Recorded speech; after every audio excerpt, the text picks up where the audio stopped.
Hi, and welcome to the fourth CalSHRM Insights webcast. I'm your host, Jan Hefner. CalSHRM Insights is a series of webcasts brought to you by the California State Council of SHRM. They're designed to provide you with the most up-to-date information on California HR topics while giving you the opportunity to earn educational credits. Today's webcast is being recorded and will be available for viewing on CalSHRMAwards.com. Throughout the webcast, you can tweet your questions using the hashtag CalSHRMInsights. You can also text us your questions at 916-900-2795. Our guest speaker will be answering select questions after each segment. With us today is Susan Susko, HR Manager and past President of the Kern County SHRM Chapter. She'll be helping out today with our question and answer sessions, as well as presenting the CalSHRM Chapter Update.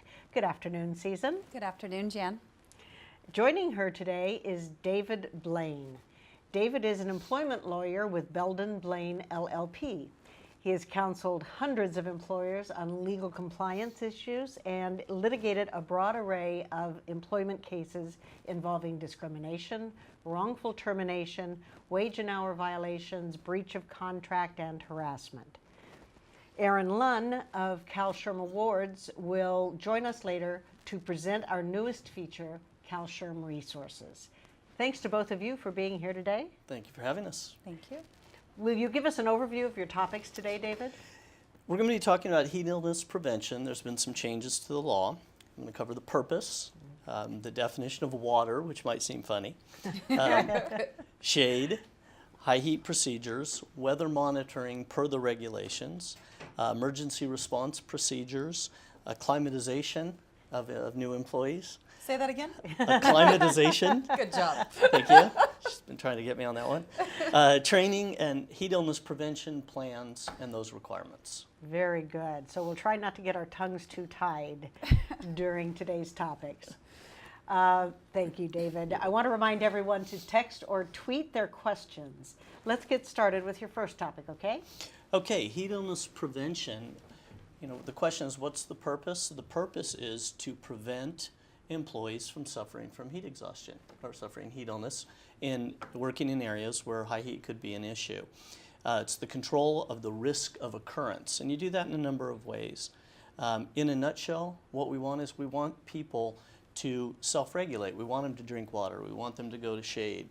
We want them to be aware of the symptoms. So encourage them to drink, to take advantage of rest breaks, to communicate hazards between each other.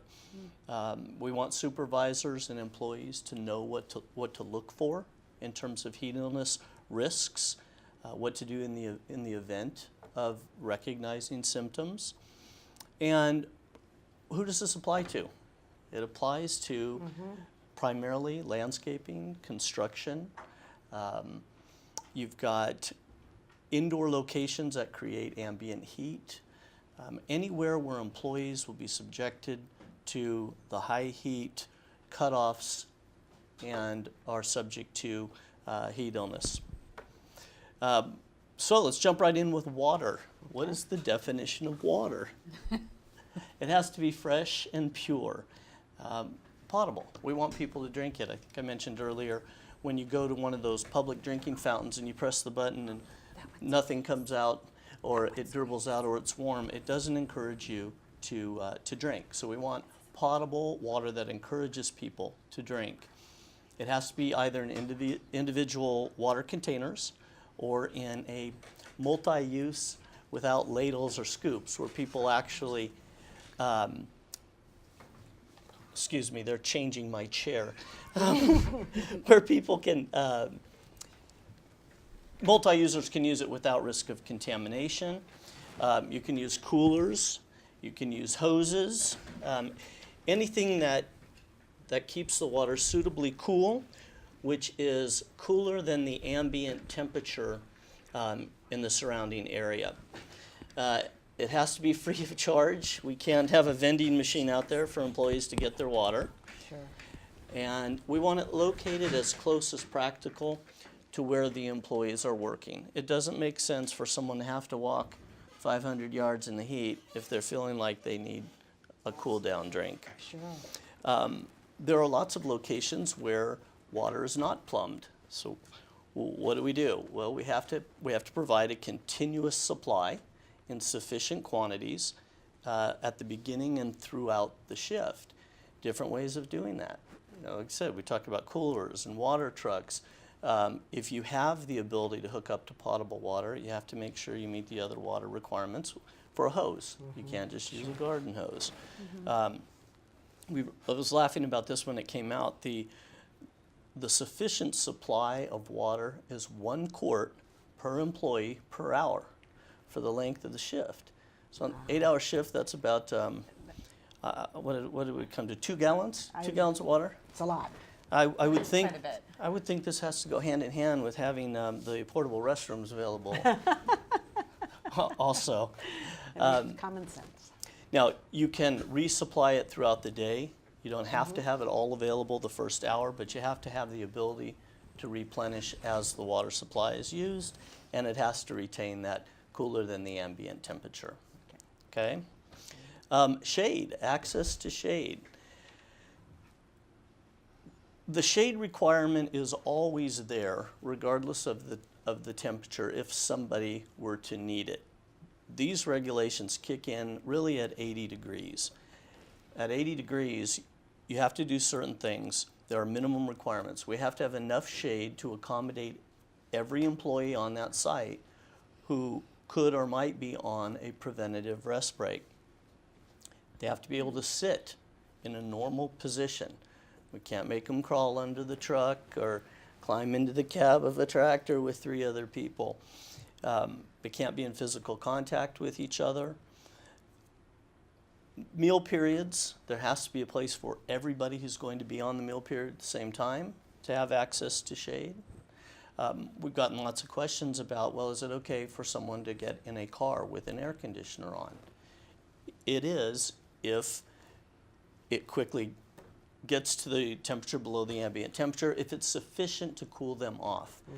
In non-ag businesses, you can use misters, but it's always going to be the employer's burden to demonstrate that the measures that they're using are effective. That it's actually cooling the employees appropriately. Yes, and there's not going to be, you're not going to have the ability to have a delay. If someone's exhibiting symptoms, they have to be able to get to a location virtually immediately to cool down. And as with the water, the location of the shade can't discourage the use. You can't have a tent at one end of the field and everybody's working on the other end. It has to be accessible fairly immediately. Employees need to be allowed and encouraged to take preventative cool down rest breaks in the shade when they feel the need to do so. And this will come up a little bit later, but one of the concerns we've got from clients is, well, what if someone wants to take a preventative cool down rest break every 15 minutes? They think they need it, or every 5 minutes. Well, at some point that person, whatever their makeup is preventing them from performing the essential job duties, and that might be a consideration that you can look at in whether or not they can perform their job. So for you HR folks out there that also have to deal with applications and whatnot, it might be something to consider when asking people, can you perform the functions of your job, essential duties, with or without reasonable accommodation, including working in a high heat environment. Don't forget about FRC clothing, uniforms, other things that might change somebody's ability to cool off. You know, you might have one person dressed in a t-shirt and jeans and another in fire retardant clothes, same temperature, one's more A lot heavier, actually. a lot heavier and at a lot more risk of a heat incident. If an employee asks for and takes a preventative cool down rest period, they have to be monitored. You have to ask them, are you experiencing symptoms? I would say if someone asked for a preventative cool down, there must be some reason. You know, I'm feeling thirsty, my head's spinning, something. We need to ask that question. We need to encourage them to remain in the shade until those symptoms are abated. You can't order them back to work until that point, until they can acknowledge that the signs or symptoms are gone. the preventative, if they've requested, the preventative rest break can't be less than 5 minutes. So someone can't sit down, okay, I'm feeling fine, I'm going to go back. You have to give them at least 5 minutes. If the employee exhibits signs or symptoms while taking the rest break, then you're going to move into the preventative first aid and the emergency response. And one of the things, if you've had any experience with these, there are a couple parts to it that make it a little confusing. People who are in the beginning stages of heat illness don't always answer questions correctly. The judgment's impaired. They might not exhibit symptoms. The symptoms escalate so quickly depending on that individual person. If they haven't had any water, if they were up all night, if they drank a bunch of coffee, if they Or haven't... alcohol. An underlying condition, a medication, something will escalate that process. There's a difference, and after the break we'll come back and talk about this, but there's a difference between the trigger, the 80-degree trigger for the heat illness regulations, and the high heat procedures. There's a big difference between 82 and in our valley 106. Absolutely. And so Definitely. we'll spend some time in the next section talking about the specific high heat and the difference between the two. However, what I would say is that I'm not sure that I would have a plan that simply goes like clockwork based on the temperature. If the purpose of the statute is to prevent any incident at all, the procedures you need to have in place for high heat are certainly going to be effective at a lower temperature. Right, right. So, you know, if your people and your employees, your supervisors are trained in the worst case scenario, I think it becomes easier as the temperature rises and as you run into, you know, potential incidents. And weather is a combination of factors. You know, there's heat of the air. There's whether there's direct sun. Exactly. If it's humid, makes it that much more uncomfortable. So there's a lot of factors that the employers have to consider. And that comes into play a lot with shade. You can have two areas of shade, one that's 10 or 15 degrees hotter than the other because it's next to something There you go. that's creating. You might have a draft off of machinery, off of equipment. One of the questions I've gotten is, well, what if somebody is in construction, but all they do is they drive an air-conditioned vehicle? That's an exception. It's exempted from the high heat if they don't have to get out and If load they're or always unload. in If they're the always in air-conditioned the vehicle, air-conditioned yeah. cab, Yeah. if they're always, you know, long-haul driving, they don't have to load or unload, then that's a situation where common sense kicks in, and, as well as if you're working at a location that has a permanent structure that they can go inside, it's cool, there's shade, then you get a break from some of the other things. It really is common sense. The goal is keep everybody cool, and this is the way that the law is telling us we need to do it. Very good. All right, that's great, David. Thank you. We're going to take a quick break now. When we come back, David will be taking some of your questions. Be right back.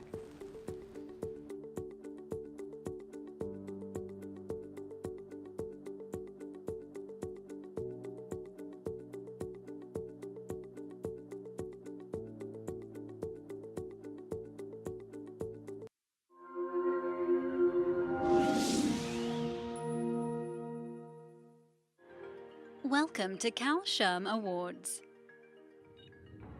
Effective service award programs that merge technology with a human touch. Turnkey custom-designed service award programs reflecting your company culture. CalSHRM Awards, motivating your greatest asset. The smart way. Recognition powered by social media. Improving your process. Visit us at CalSHRMAwards.com, your most powerful resource for employee recognition. It's a new day for employee wellness. CalSHRM Awards is proud to introduce a new line of wellness programs. Our wellness programs offer a dynamic online platform that helps you bring healthy living initiatives to your employees through inspiring and instructive video programs that, offer expert yoga, fitness, nutrition, and meditation video content. CalSHRM Awards wellness programs empower your employees to live a healthier lifestyle, and a healthier workforce is proven to increase overall productivity and reduce costly absenteeism. Under the trusted guidance of expert instructors, our videos make the journey to wellness engaging, fun, and easy. Accessible anywhere, anytime, our video content can be personalized to fit any fitness level and busy schedule. Our portal is incredibly affordable and can be customized with your company's messaging, making it unique to you. CalSHRM Awards, your most powerful resource for employee recognition.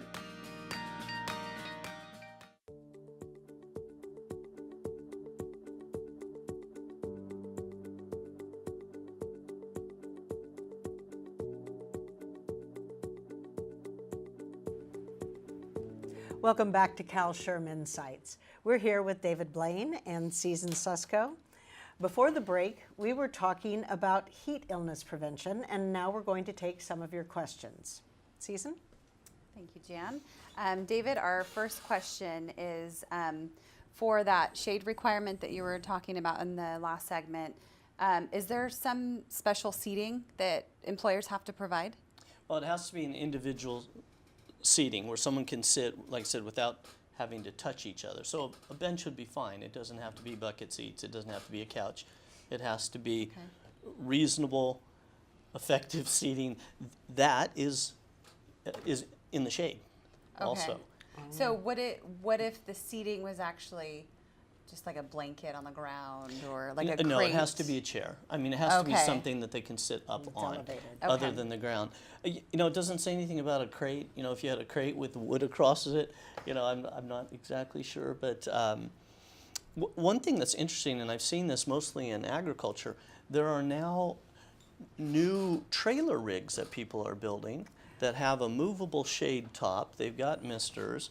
They've got bench seating. They can be moved depending on the shade, and they can be hooked up to a truck and moved from place to place. And I thought, well, that's a pretty creative way. That's entrepreneurship there. I'd say. And I have another really good question I'd like to ask, if you don't mind. Sure. What action what disciplinary action do you suggest for employers to use for those employees that abuse cool-down breaks? That's the million-dollar question. You know, there's always going to be some small percentage that's going to try to take advantage of it. And in this particular one, as the employer, we're trying to encourage people to take them. It's hard then to deal with the person who is taking maybe more than somebody else. And I'm not sure I would approach it as a discipline. I think I would approach it as you take 8 breaks an hour. I think we need to send you for fitness for duty. You might need a release from your physician saying that something about your physiology is making you unable to perform the essential job duties. We're not saying you have a disability. We're just saying there's something that's not matching here. And I think that in other instances too, you're going to have other employees, especially if they're working on a team, saying, Come on. hey, Yeah. come on, we need to get this job done. Yeah, But you have to be careful with performance. that because we don't want other employees keeping someone from taking a break if they actually need it. So yes, it's going to be a very difficult issue that you're going to have to just be real careful with. If an employer talks to an employee about the excessive number of rest breaks that they need, would it be appropriate or not to compare to other people? Well, nobody else takes No. 8 an hour. No, I don't think so because there Yeah. are too many different factors. Too many different factors, and the idea is that the employee takes it when they need it. when they feel they When need they it, need it, regardless yeah. of what other factors might or might not affect Yeah. somebody else. You know, OSHA's certainly going to look at that and say that is innately discouraging somebody from Very good. taking advantage of it. Yeah, no easy answer for that one. So that's a very good question.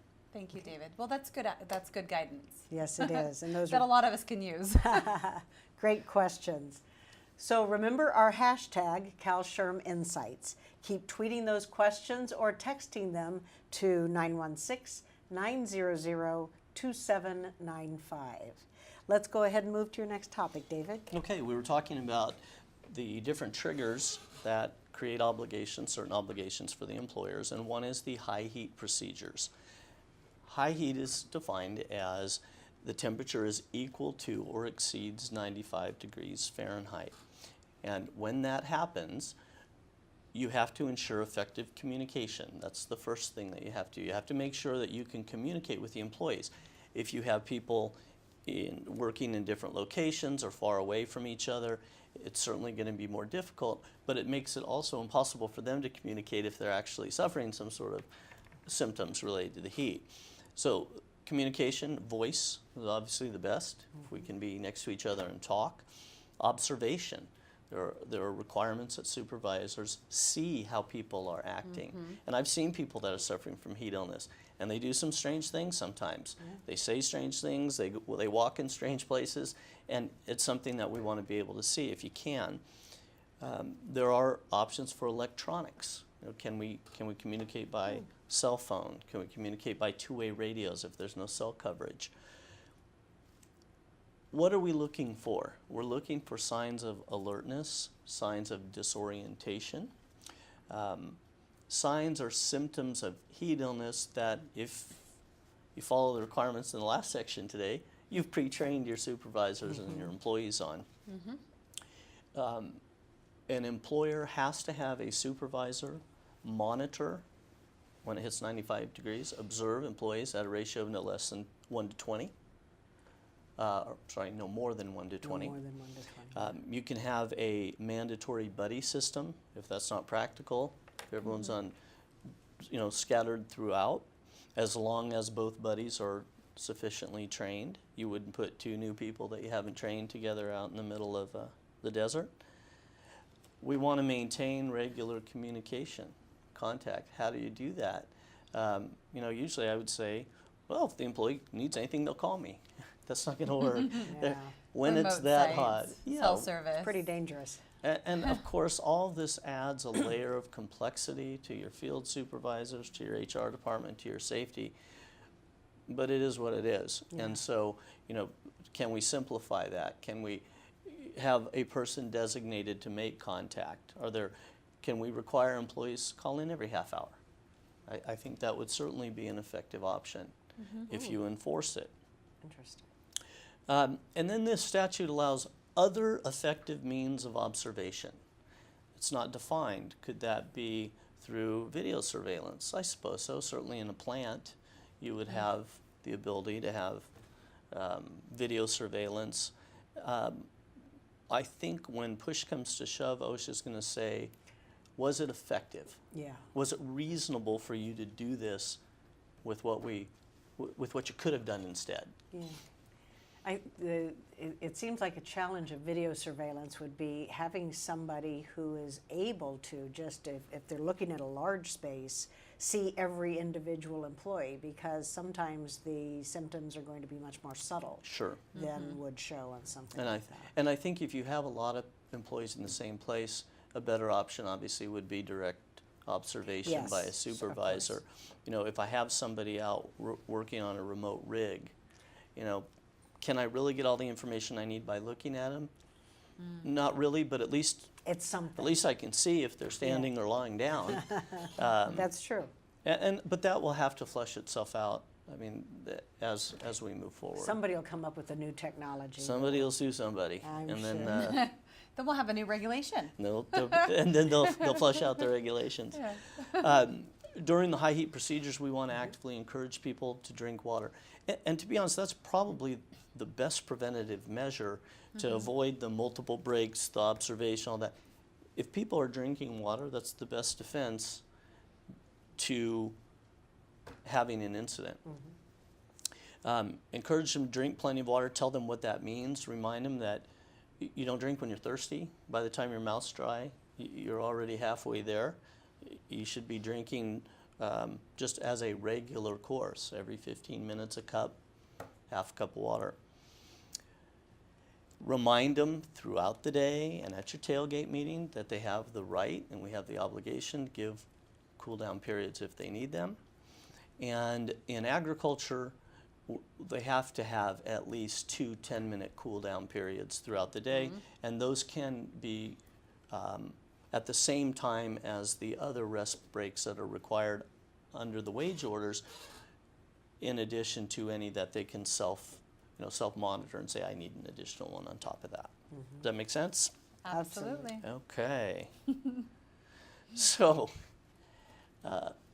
weather monitoring. How do we monitor all this? And at least there is a definition of how to take the temperature. Okay. Statutes provide that you can use a traditional bulb thermometer. You want to put your hand over it. Don't put it right out in the sun. How often do we have to take the temperature? I don't know. It's not clear. I mean, it could be very different. You might have a cloud cover and then you don't have a cloud cover. You might want to check on that. Temperatures change. So I personally, if I had to deal with this, I would probably set up a log system. I'd post one out there and I'd have someone check it every 15 minutes, every 30 minutes, once an hour, initial write in the temperature that they've seen. Because the best proof is not the person testifying, yeah, I think I did it this time or that time.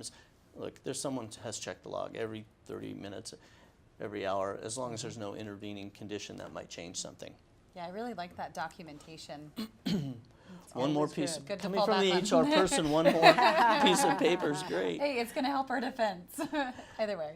Now, to get a little more creative, we can use the internet. There are dial of forecasts. There are heat indexes. You can plan out a little bit. Not always right. I looked up when it was pouring rain the other day out my window, and there was a 0% chance of precipitation that day. And it was about 3 minutes old, so maybe not one size fits all, but a combination of things. And then, like I said, on-site monitoring, just keeping an eye on things. There's a chart, there's a graph from the National Weather Service that shows the heat index and the effect it has on people. And you've got the yellow, the orange, and the red zones. And if you compare that to our standard temperatures in the middle of the summer, we're way over in the red zone consistently. And all that means is that you're going to be operating under the high heat procedure for some length of time. May as well be prepared for it. Yep. Wow. Okay, so what do we do if there is an incident? We've monitored, we've encouraged, and someone has either their symptoms haven't abated, they've increased, they haven't gotten better. What do we do? Now, when we're talking about remote locations sometimes, you're up somewhere in Elk Hills, you're out on a field off of Houghton Road. I mean, it's not always the easiest place for an emergency response. So I think what you have to do is you have to plan ahead. Okay? How do we do that? Well, we have to be able to communicate. Same issue. If I have someone that I observe, I'm the buddy. How do I communicate that there's a problem? Who do I communicate it to? We have to ensure we have effective communication by voice or electronic means between the spotter and the emergency response. We want to make sure that supervisors are reacting appropriately. I don't want a supervisor out there saying, well, my sister had this once and I don't really know. The person that we want to get involved is the person that had the sufficient training in recognizing signs and symptoms. We want them to take action. We want them to be authorized to take action.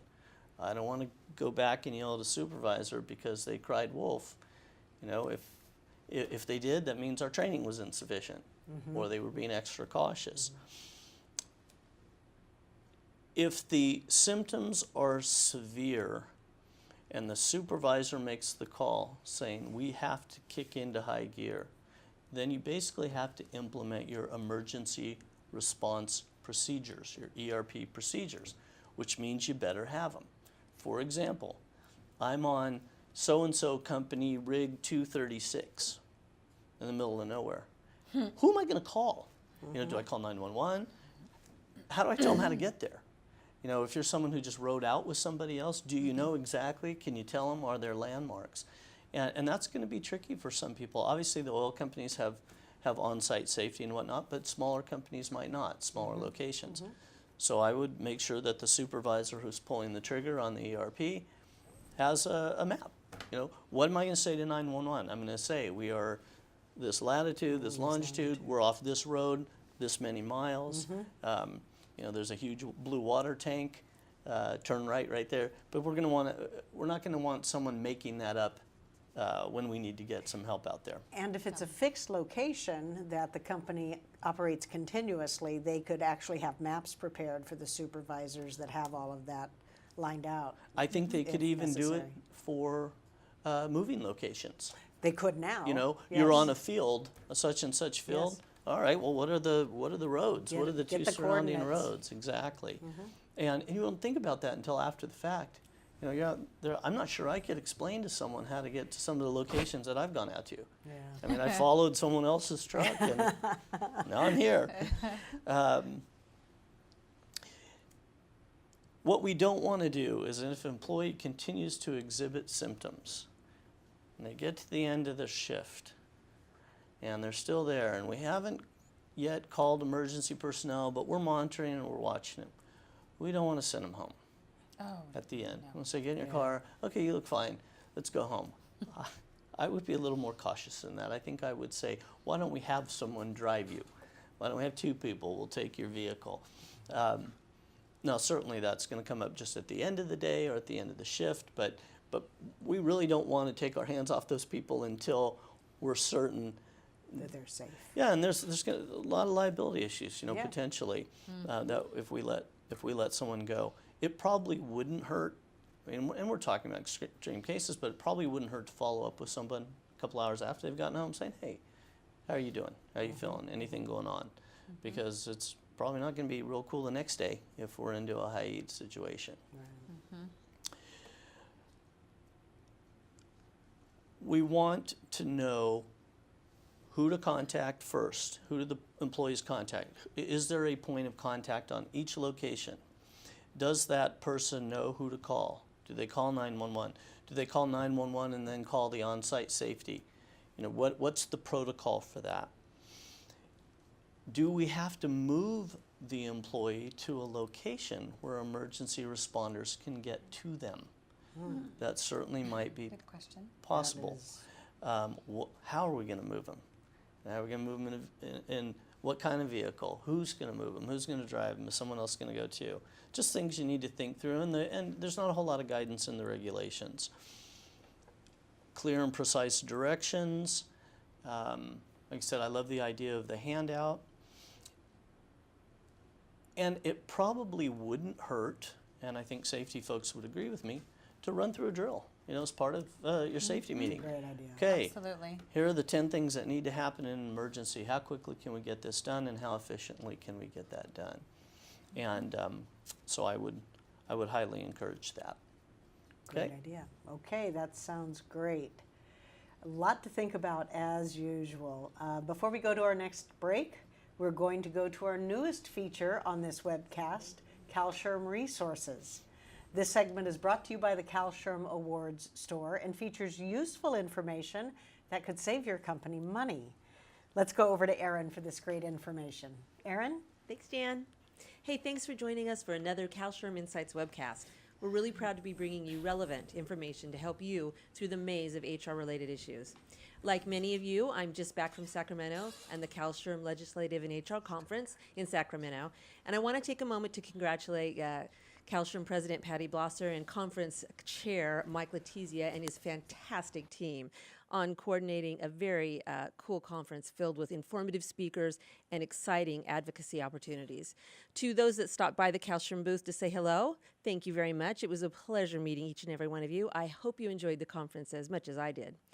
We had one question that was frequently asked at our table, and that is, what exactly is CalSHRM Awards? Well, that's a good question. CalSHRM Awards is still in its infancy as an entity, but it was specifically designed to help HR professionals reduce the time and alleviate stress traditionally associated with providing employees with the recognition you'd like them to have. Bottom line, we're here to make your life easier. With our in-house creative arts department, we're able to design custom recognition and awards programs that will perfectly address your needs. A few attendees inquired about experiential recognition programs. It's a relatively new offering. It provides a platform to provide employees to use a point or longevity system, and they can select from a variety of vacation destinations. They could book airline tickets or experiences like hot air ballooning or whitewater rafting. It's a cool new way to show employees how much they are appreciated. And you can learn more about these exciting recognition programs by visiting the CalSHRM Awards site and selecting the Recognition tab. On another note, I would like to take this opportunity to send a shout out to the We All Serve program. It's endorsed by the California Society of Human Resource Managers and its organizer, Prezell Harris. Our military veteran population is returning to the workforce faster and more prepared than ever to make a lasting contribution to society. However, with only 2% of Americans actually enlisting in the workforce or joining the military service, we have a large number of employers who simply do not know or realize how to make the relevant skills most veterans have to offer. It's especially true in this field, human resources. For these reasons and many more, the We All Serve program was designed to articulate military discharge paperwork into effective resumes to help point the way for candidates to earn gainful employment in the human resource industry. If you or your company would have an interest in learning more about this great program endorsed by CalSHRM and help veterans gain employment as HR professionals, check out the CalSHRM website and click on CalSHRM Initiatives and select the We All Serve link. We hope you take a look. Thanks a lot. Back to you, Jan. What a great program. We All Super. Serve. Sounds terrific. Thank you, Erin, so much. Now it's time for another quick break and a word from our sponsors.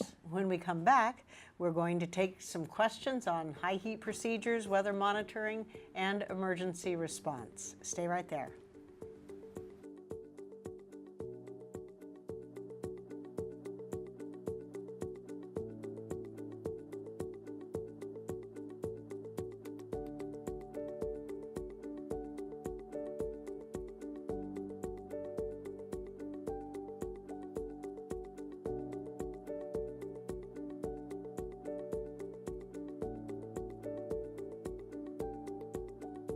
I work in healthcare, a technology company, I work in hospitality. and the Society for Human Resource Management is working for us.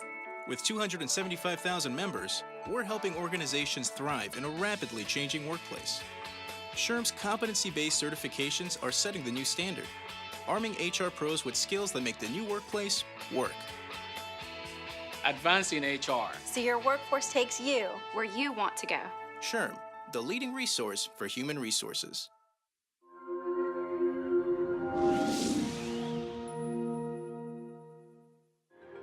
Welcome to CalSHRM Awards. Effective service award programs that merge technology with a human touch. Turnkey, custom-designed service award programs reflecting your company culture. CalSHRM Awards, motivating your greatest asset. The smart way. Recognition, powered by social media. Improving your process.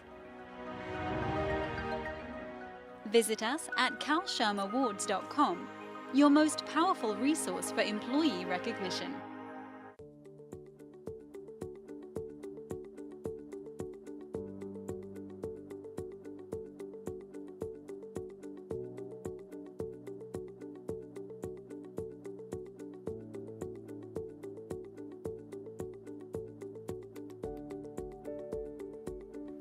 And we're back with David Blaine, employment lawyer with Belden Blaine, LLP, and Susan Susko, Kern County SHRM past president.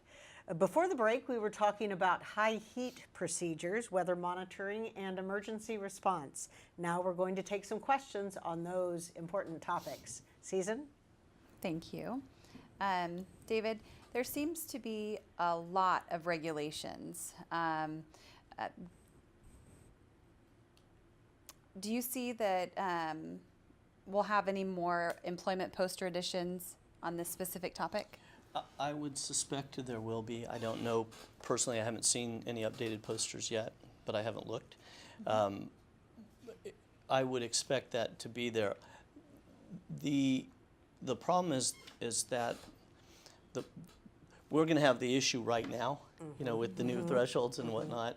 So the development of some policy in-house is probably going to take priority over waiting for the posters. And remember, there are safety consultants out there that can help with this. They're going to have the training, which we talk about. They're going to have the cheat sheets. And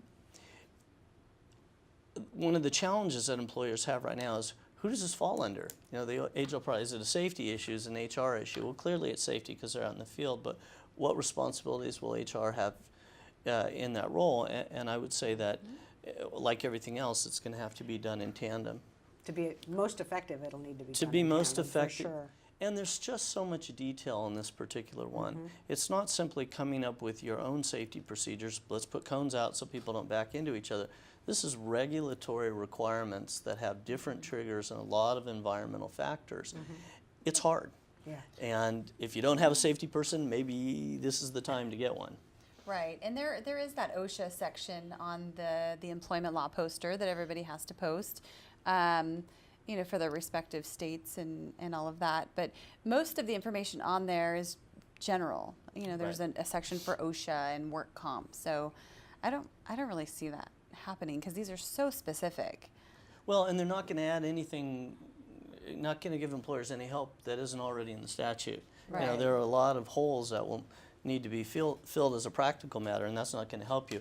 And that's where I think the individual company plan has an opportunity to be better. Yeah. Yeah. You know, to More really specific. thinking through your own issues. Here's a really good question. I have techs that work alone on roofs. Do I now need to provide another person to be up there with them, or will calling them every 30 minutes be sufficient? That's going to fall. That's a great question. That's going to fall under the other effective means of observation, and I'll say up front, I don't know. I don't know if that would be sufficient. I'd have to probably put it back onto. If this was one of my clients, I'd say, okay, there's a big difference between someone working alone on a roof with an indoor access to shade and a stairwell when it's 75 degrees, as opposed to someone who has to get up there on a ladder and it's 105, and it's been 105, you know, the since last 9 week, o'clock yeah. this morning and the 2 weeks before. So I guess I would say, would you think that's effective? Certainly 30 minutes is a long period of time for someone's symptoms to escalate. And then what happens? So you call, they don't answer. How long does it take How you to long get out until we there? get Yeah. somebody up there? So I would say I would think that through on an individual level and say, you know, what type of roof are we working on? What's the temperature? Is there anything else that we can do? I suspect, and I'm not saying that this is required by any stretch of the imagination, but I suspect that the medical monitoring bracelets too, or the emergency sure. contact things a might good come idea. into play. What I wouldn't want to do is have to explain to OSHA in hindsight, if there were a serious issue on a roof, why we didn't look at some of these other things. You know, at least think through it. Even if we say, no, that's not practical, it's not financially viable, but at least we looked at it. You know, Yeah. there was a reason behind the madness. So these are fairly new regulations, and so there is a good chance that they will become further defined as litigation happens. The heat illness regulations have been around for a long have time. been, They initially okay. came out, I believe, in 2005. Oh, yes. They've been updated every couple of years. Sure. The temperatures have dropped. They filled in some blanks. But yes, they will all. Every time something happens that gets litigated, there's going to be another twist that you have to consider. Clarification. And it's just one of those situations. If this were simply a monetary issue, it'd be different. But when you're talking about, you know, potentially catastrophic results Of and course. deaths and injuries, we don't want to be justifying something in hindsight that we didn't really think through that well. Yeah. Right. Yeah, especially being high up on a roof, and who knows how long they're going to be up there. All right. Right. Well, again, these are wonderful questions, and we're going to get back to the rest of our program. Remember to tweet your questions using the hashtag CalSHRM Insights, or text them to 916-900-2795. We've had some great questions today, and we'll be waiting for yours. And now we're going to go back to David, who's going to talk about acclimatization, training, and heat illness prevention plans. David. Thank you. I think we've all agreed on the pronunciation of acclimatization. I feel very accomplished. If someone having out there said thinks that. differently, I'm sure we'll hear about it. I think you've done very well. Thank you. What does it mean? It means that new employees need to be acclimated to a location that might be subject to the high heat regulations. If you go from working at the Doors ice cream factory inside to going outside and building fences in 110 degree weather, there's going to be some acclimation that needs to happen. When they're first hired, you have to do it first 14 days, or when they're reassigned to a different location. Returning employees, you might have an employee who's been out on an FMLA leave for 12 weeks. They went out in April, they came back in July. That's going to be some difference there. Right. We want to watch them obviously closely during the acclimatization period. And we also want to watch people more closely during a heat wave. Now the heat wave is interesting. It's not the 80 degrees, it's not the 95. It's what I would call sort of an outlier. If you have a period of time, let's say 5 days, where it's been over 80 degrees, but it hasn't gotten over 95, 82, 83, 84, and then you jump to 94 on Friday. Friday's going to be a heat wave. It's going to be considered a heat wave day. Is it the same as the 95 degree ones? Is it the 80 degree rules on steroids? It's you just have to observe them more closely. Employers have a specific duty, which goes back to my original point of, I don't think as a supervisor in the field, I want to be making all these calculations trying to figure out 95 and 80 and heat waves. I think I want to implement solid policies that work all the time and just do them. Absolutely. Temperature drops below 95. Okay, I don't have to observe you right now. I'm going to go do something else. And so Seems like it would take more effort and time to figure out which one you're doing today if you have a bunch of different I would think policies to follow, but it might work for some people though. Yeah, we're actually in a heat wave right now. Are we? We're in Bakersfield, Kern County. We're at 99 degrees. Oh, And the last my. 5 days were over 80? It was think yesterday, I know. Well, it was gradual. Wait, there we go. Well, Yeah.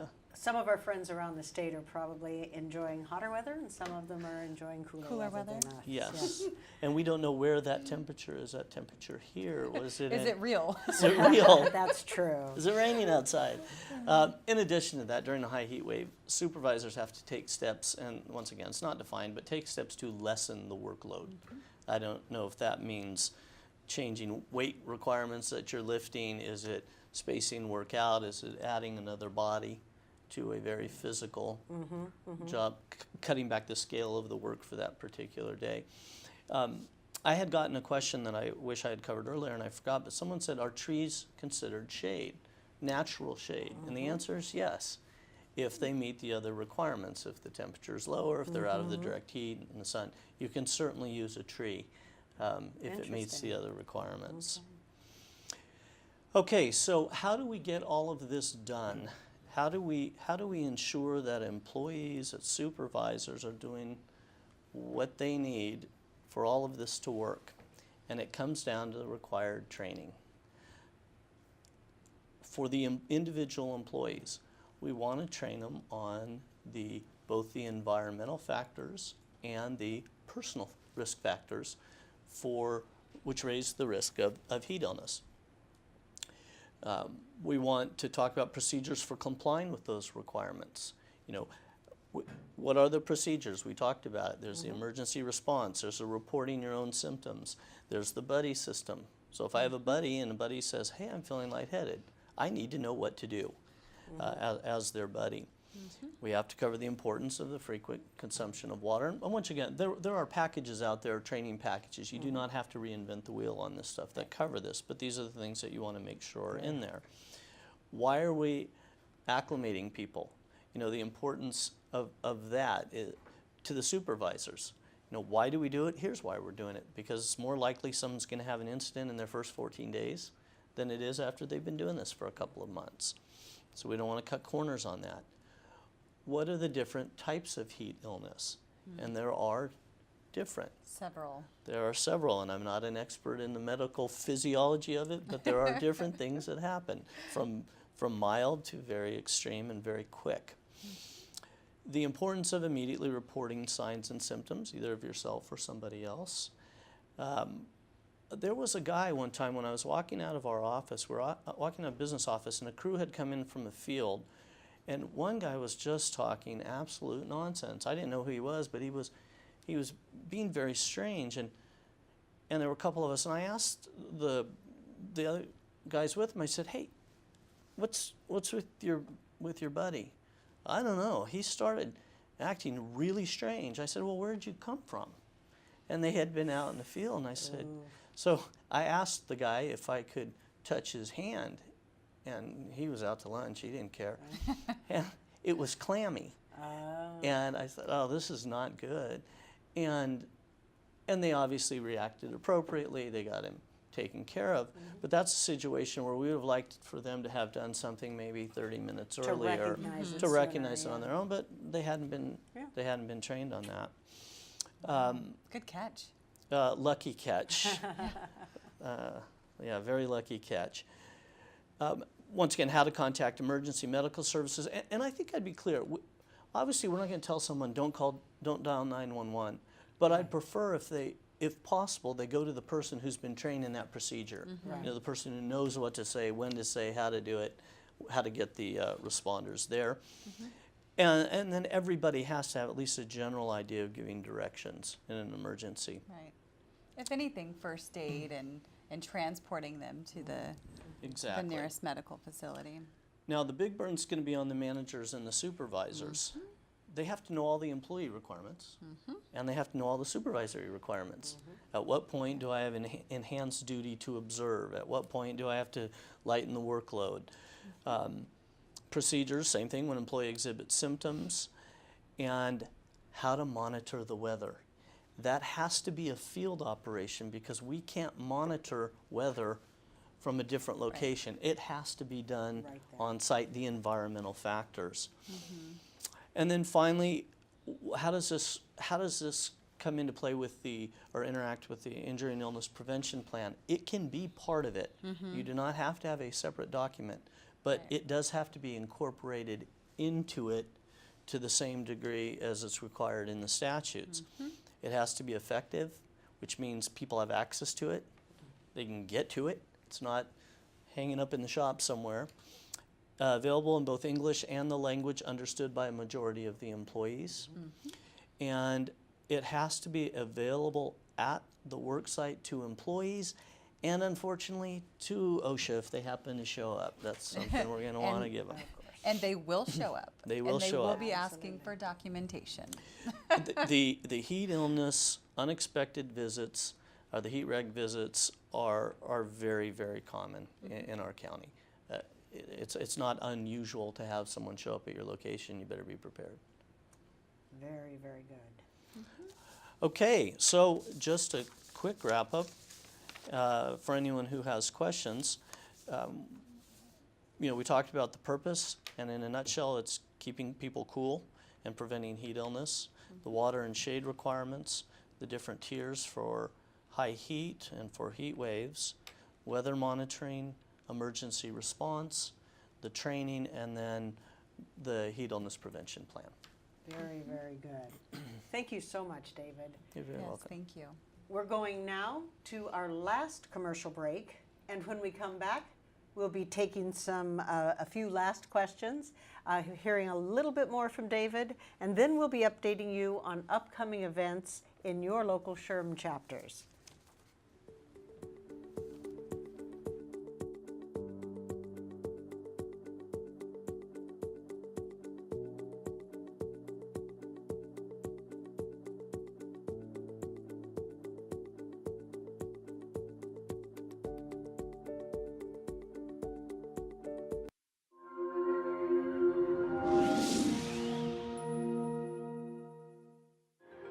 Welcome to CalSHRM Awards. Effective Service Award programs that merge technology with a human touch. Turnkey custom-designed service award programs reflecting your company culture. CalSHRM Awards, motivating your greatest asset. The Smart Way. Recognition, powered by social media. Improving your process. Visit us at calshirmawards.com, your most powerful resource for employee recognition.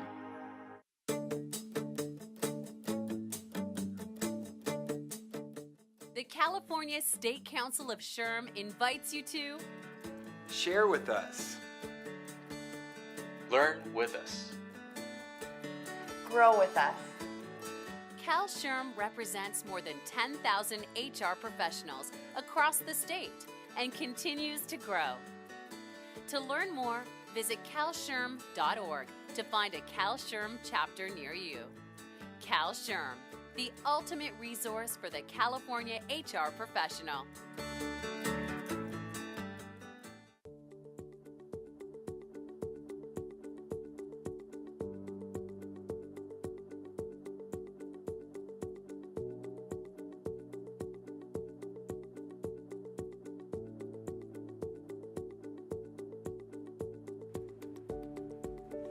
Welcome back to CalSHRM Insights. Today we have David Blaine and Susan Susko in the studio, and we're taking questions on acclimatization, training, and heat illness prevention plans. David, I have a question for you. What are the most frequent actions that you see are called out for in litigation and in fines? Okay, certainly with OSHA visits, and this is the simplest one, there isn't a heat illness prevention plan, or there's not an IIPP on site. And that right there, there's basically no defense to. It's clear, you gotta have it, they gotta be trained on it. We have seen the access issues, the access to the water. You know, it's like, well, it was on the truck, but then the truck drove to get supplies, and so now there's nothing there, or it's not in sufficient quantities. One of the biggest issues, I say the third one, is employees not being familiar. They get asked questions by an OSHA investigator, and they're simply not familiar with what their obligations are, what their requirements are. And those are the ones that jump out at me. Certainly there are catastrophic failures at times, but the most common are fairly preventable. I also got a quick question on the break on where can people find additional information. Certainly the OSHA website has some fact sheets, and the regulations are on there. Your insurance brokers, your workers' comp broker, your liability carrier are an excellent resource. There are safety companies, safety associations, safety consultants that are very familiar with this. And then certainly you can search on the web, but be careful, make sure that's a trusted source. Yeah, that's always good advice. I had a quick question. Earlier you were talking about the water requirement. A lot of people feel that in high heat situations that a commercial product with electrolytes like Gatorade is more appropriate. I'm guessing, because you didn't mention that in your comments, that it's only water. There's no other product that would substitute for water in the eyes of OSHA. The statute says water.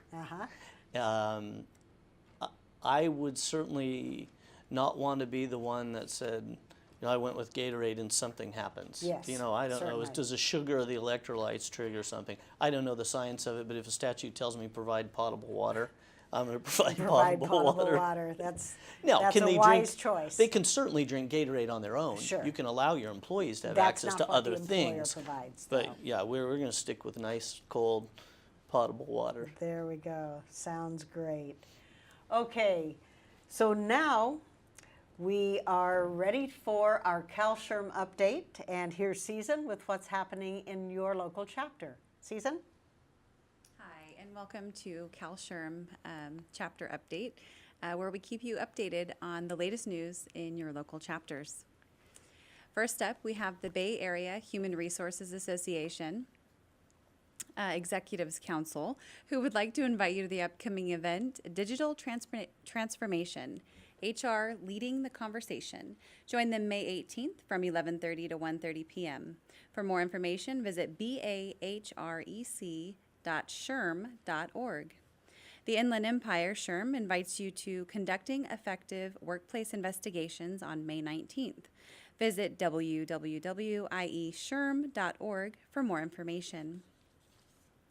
Please join Kern County SHRM for their next chapter meeting. Visit kcshrm.com and register today. The Northern California HR Association invites you to attend Enhancing Innovation with Emotional Intelligence on May 25th from 9:30 to 3:30 p.m. Learn more at nchra.org. North State SHRM invites you to attend OSHA Changes. Are You Keeping Up? On June 7th from 11:30 to 1 p.m. Visit northstateshRM.org for more information. The Professionals in Human Resources Association invites you to attend the California HR Conference from August 29th to the 31st in Long Beach, California. Visit pihra.com to learn more. The Santa Barbara HR Association is pleased to host We're Not Just That Into You, Effective Handling of Employee Terminations, May 18th from 11:30 to 1 p.m. Find more information at sbhra.org. San Diego SHRM invites you to Abolishing the Employee Performance Review, October 19th. For more information, visit sdshRM.org. Southern California Wine Country SHRM invites you to The Active Shooter, What an Employer Should Know, taking place on May 20th.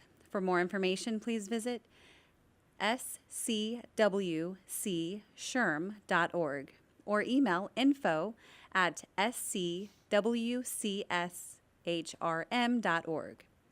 The San Joaquin HR Association, SJHRA, is pleased to present the event Crossing the Finish Line with Executive Buy-in for Your Fitbit Wellness Program on June 8th. Go to sjhra.org for more info. Central Coast Human Resource Association invites you to attend Update on Federal Wage and Hour Laws, July 14th. Visit cchra.org to register now. Central Valley Human Resources Management Association is excited to present Essential Strategies to Controlling Workers' Compensation Costs, May 18th. For more information, go to cvhrma.shrm.org.